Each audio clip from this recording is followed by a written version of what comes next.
Halo, Assalamualaikum warahmatullahi wabarakatuh. Selamat pagi anak-anak. Bagaimana kabar kalian? Mudah-mudahan sehat selalu bersama keluarga dan tetap mengikuti pembelajaran online dengan penuh semangat. Baik, Pak Triwijayanta di sini akan melanjutkan materi kita ataupun bahasan-bahasan kita ketika kita mengalami pandemi seperti ini. Apa yang perlu saya sampaikan kepada kalian yaitu bagaimana kita beretika dalam bersosial media. Tahu sosial media? Tahu dong, Pak. Apa itu? Ya, media yang digunakan sebagai interaksi sosial. Facebook, WhatsApp, Instagram, Twitter, dan lain sebagainya. Itulah anak-anakku.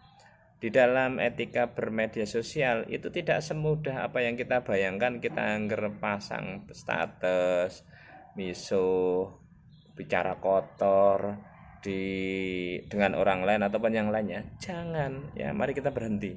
Mari kita berhenti untuk memberikan sesuatunya itu yang terkait dengan pelanggaran hukum. Ada hukumnya? Ada hukumnya. Undang-Undang nomor 19 tahun 2016 itu adalah undang-undang yang mengatur tentang informasi dan transaksi elektronik. Transaksi elektronik itu adalah ketika kita berkomunikasi dengan elektronik seperti ini, jangan dikira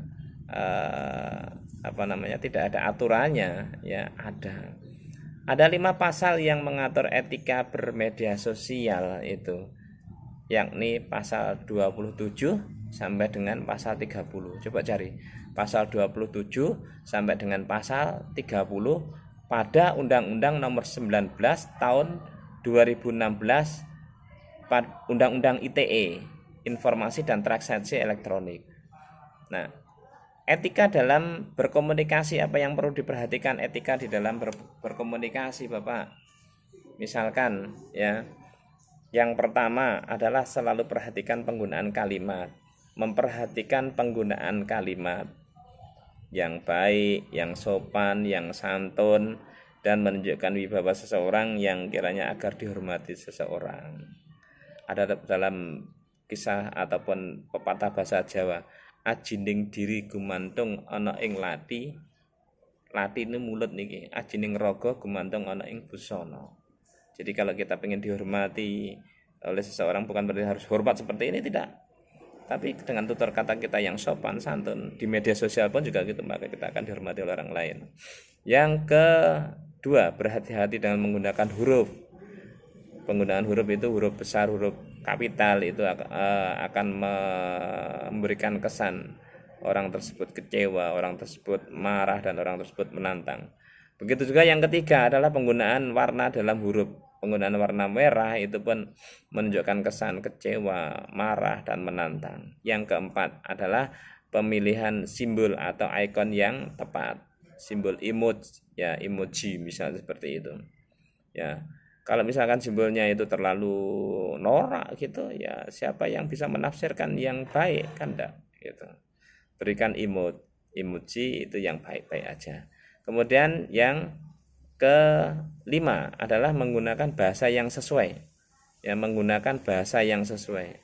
Gunakanlah di dalam tadi seperti di atas nomor 1 tadi kan sudah, gunakanlah bahasa itu adalah bahasa yang sesuai dengan apa yang kalian lakukan ataupun sekelompok itu. Jangan di kelompok bilang pare itu sampean bilang, "Lo ngerti enggak sih?" Seperti itu.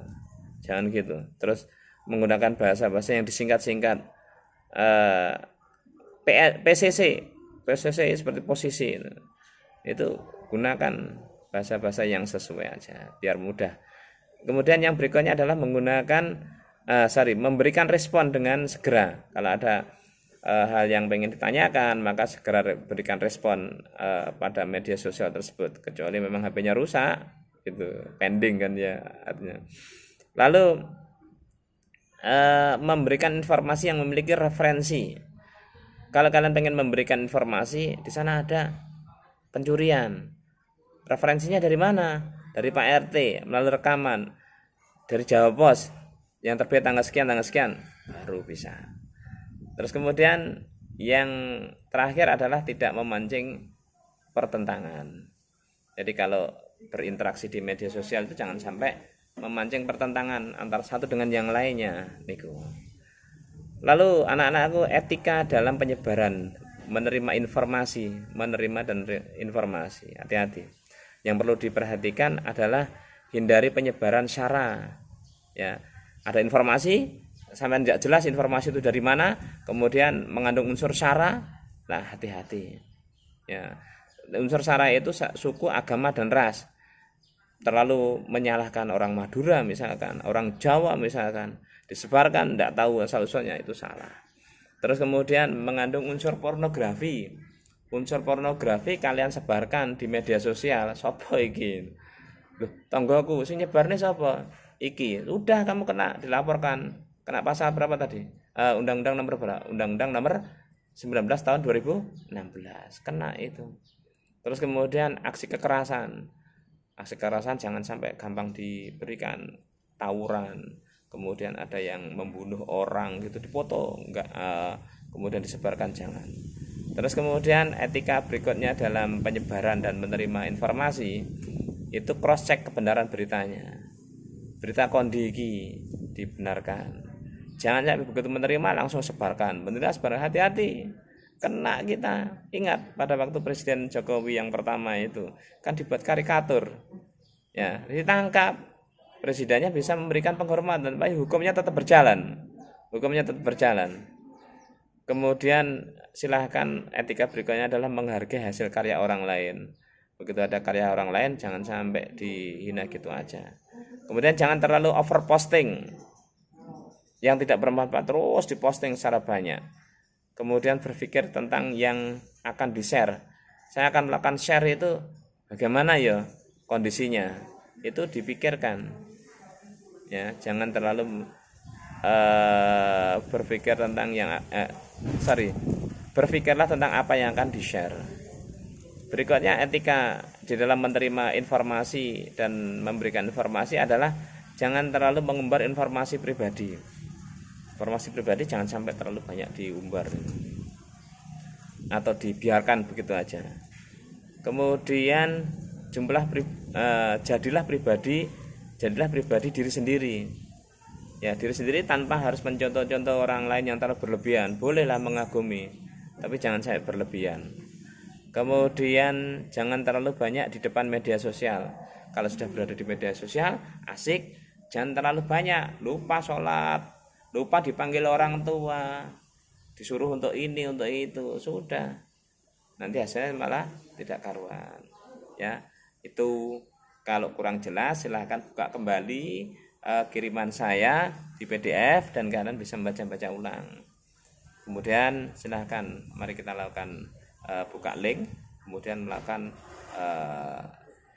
jawaban atas pertanyaan yang saya berikan. Semoga berhasil dan kalian telah menjadi teguh, jaga kesehatan. Assalamualaikum warahmatullahi wabarakatuh.